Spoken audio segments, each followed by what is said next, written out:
On Memorial Weekend 2021, shortly after being fully vaccinated from COVID-19, I decisively made my way from California to Utah and spent 2 days in Zion, a destination that I've been longing for years. Before unfolding my journey, I'd like to give an overview of the park. This is a map of Zion, or rather, the most popular part of it, where most visitors step foot on, which I divide into 3 parts. First, from the town right outside of Zion, Springdale, through the park entrance, to the junction inside the park. On a normal day, a private vehicle can enter the park and drive all the way up to the junction after paying the entrance fee. However, during peak season, like the Memorial Weekend, if there are too many cars inside already, the rangers will turn any newcomers back, especially in the mornings, and only resume entry starting around 3 p.m. Just keep that in mind. Alternatively, you can park in Springdale and walk into the park. If turning left at the junction, you will arrive at the second part, the scenic drive. Only authorized vehicles can drive on this part though. That is, either public shuttle operated by the park or private shuttles operated by other partner third parties. When I visited, the public shuttle had to be reserved in advance, and they sold out in a split 0.1 second. They were cheap though, only $1. To reduce my stress over planning, I opt for the private shuttle, which costs around $40 one way. But I think now the reservation system is no longer used for the public shuttle. In the third part of the map, the State Highway Route 9 continues through the park to the east entrance. This part, again, private vehicles can drive through.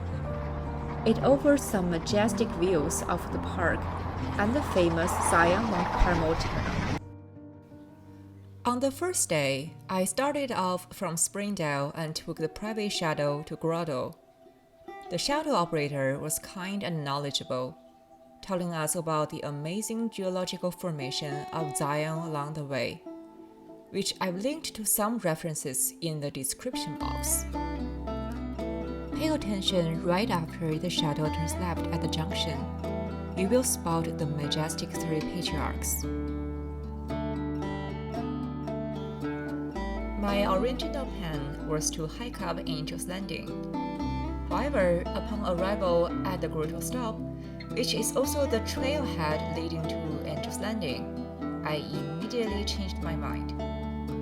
The path to Angel's Landing is extremely narrow and dangerous. As a result of COVID, a first-come, first-served permission stamp from the ranger is required to even hike up to Angel's Landing.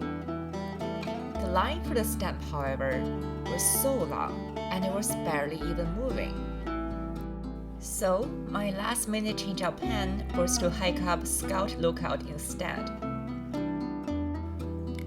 The hiking trail for Scout's Lookout and Angel's Landing coincide for the first 3 miles or so before it splits. In other words, the view on top of both spots are similar.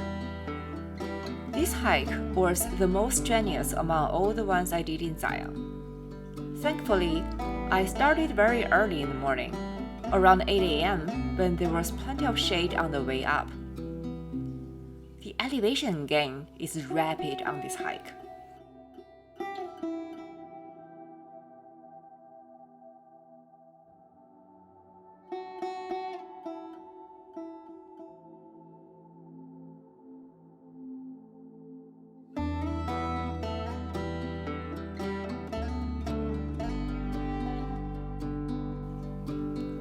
After the trail splits, I continued onward towards Scout's Lookout. This last bit of hike was actually amazing. Unique high desert vegetation,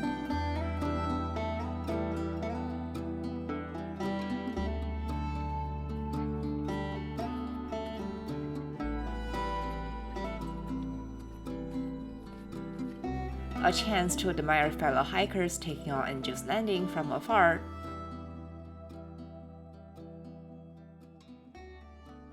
and a majestic view of the Zion Canyon.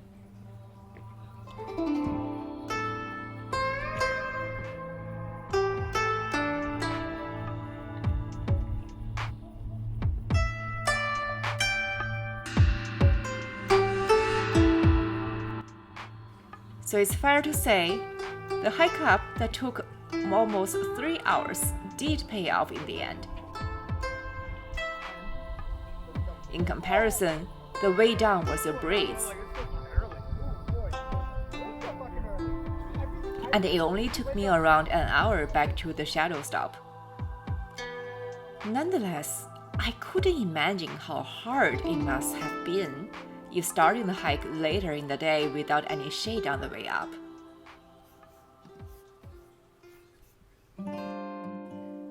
From Grotto, I hopped on a shadow to the historic Zion Lodge. The trailhead of the Emerald Pool is right opposite to the lodge area. The lower pool is very accessible, around 0.6 miles one way on a paved path. Many families would bring their little kids or even toddlers on this short hike. Also, the lower pool was the most impressive out of the 3 during my visit. In fact, due to lack of precipitation, the middle and upper pools were holding very little water. One warning is that the water contains toxic bacteria. Fortunately, someone stopped me before I was about to have a sip. There was about a half-mile hike from the lower pool to the middle pool.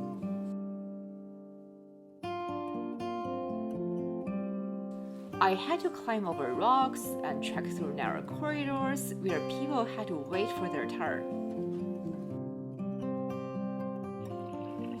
The middle pool itself was a small pond with greenish water. Not too much to dwell on. Then, the final stretch was about a mile to the upper pool. This was not a comfortable hike in the middle of the afternoon when the sun was high, but it did provide a nice vantage point to look at the Zion Canyon.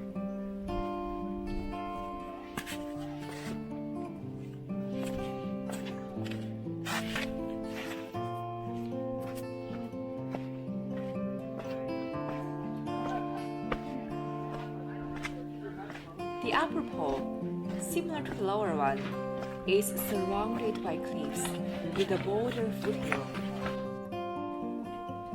Despite the obvious lack of water, the upper pool is still a nice area to find a piece of shade and enjoy some snacks, while admiring the sheer cliff of colorful sandstones.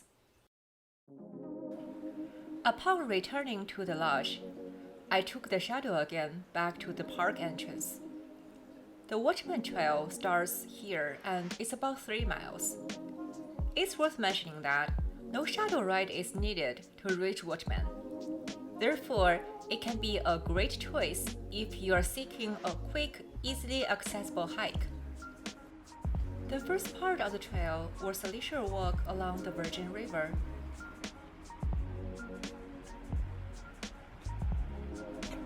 But even a walk by the river made me realize how unwise it was to do this hike at 4 p.m. It was scorching hot. The trail was entirely exposed, and I was already so exhausted from the earlier hikes. But the thought that this could be my only chance in my life to see Zion from this new angle added a magical feel to my body. While steadily ascending the hill, the view became more and more breathtaking, which also helped me ignore the screaming blisters on my feet.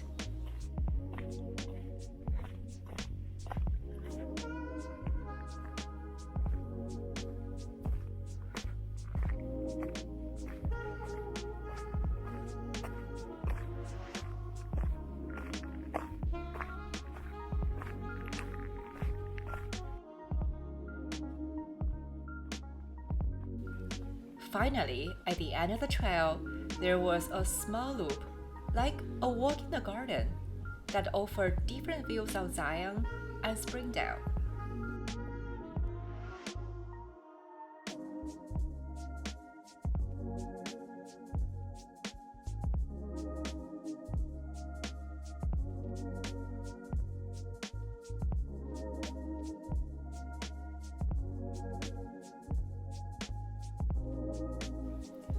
It was so satisfying to absorb all these unforgettable views after all the hard work.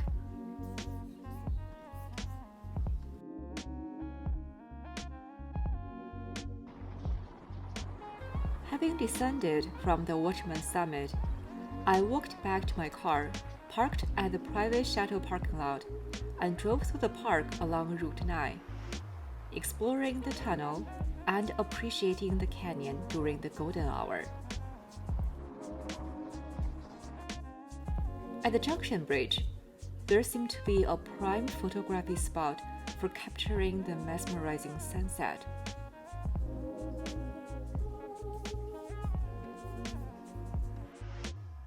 On the next day, there was only one item on my agenda: the quintessential Zion hike, the Narrow.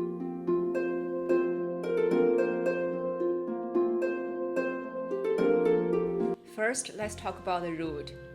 There are multiple ways to hike the Narrow, and I followed the most popular, most relaxing, and least hardcore option. Hike the Virgin River bottom up, starting from the Temple of Sinawawa. The idea was to walk upstream for an hour and a half, and then turn around, trek the same way down back to the starting point. Since I spent quite some time taking pictures, filming videos, and just absorbing the scenery, and also I was so exhausted from all the hikes the day before, I only made it through about a mile before turning back. But the Narrow is truly about the journey, not the destination. Second, let's talk about the equipment. I packed swimming suit leggings, water-resistant long-sleeve shirts, waterproof socks, and waterproof shoes, as well as waterproof cases for my cameras and phones. In retrospect, I was quite well prepared, and the only thing that was rented from a local store in Springdale was the walking stick, which was absolutely necessary, given how slippery the hikes were and how dangerous it could have been if I had sprained my ankle when hiking solo. However, if you accidentally forgot anything at home, no worries. They are all available to rent in the adventure companies in Springdale. Lastly, although I took the first shuttle in the morning and started this hike very early, I do recommend starting this hike a bit later during the day, after the sun comes out, to avoid the morning chill. But once the scorching sun came out, it became so refreshing to take a dip in the cold water. I don't suggest drinking the water though. I saw someone urinating into the river, which is in fact encouraged, to prevent the sandy bank along the river become too smelly. Overall, I truly enjoyed hiking the Narrow and felt such an accomplishment crossing it off my bucket list. My final few tips for an even more epic Zion visit. 1. The private shuttles are great options when entering the park early in the morning, rather than waiting in a long line for the public shuttle. But I would suggest only booking one way, and take the public one to exit the park, since people scatter over the day to leave the park at different times. The shuttle going out is much less crowded. 2. If you are gonna visit Zion in May like I did, start all the hikes except for the Narrow as early as possible, when there's still enough shade and the heat is tolerable. For the Narrow, check the condition and the water level beforehand, and be very careful, especially for solo hikers. It is quite easy to slip and sprain your ankle. And then that's all. Thanks for watching.